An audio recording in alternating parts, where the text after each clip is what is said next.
Financial economic benefits will eventually move the other party to do better or to eventually fulfill your demands.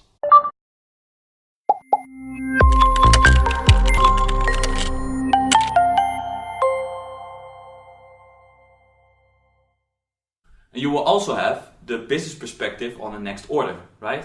A factory always should have the idea that they will receive a new order or that the cooperation will continue. At the moment they have the feeling that the cooperation will be closed or you will not place a new order. Why would they eventually still solve your quality problems, for example, or deliver on time?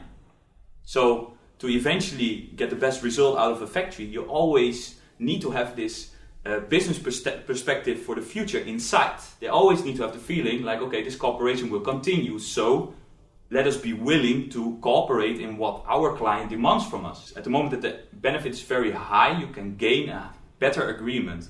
At the moment that the benefit is high, you can have also a higher standards that you can agree because the factory is more willing to accept your demands. So these financial economic benefits moves eventually the other party to do better or to fulfill your demands, right?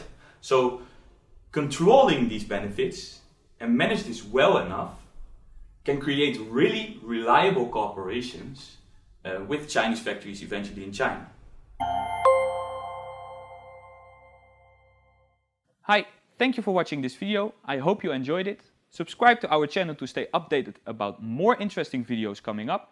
Follow our CIL LinkedIn page to stay updated about us working for you in China.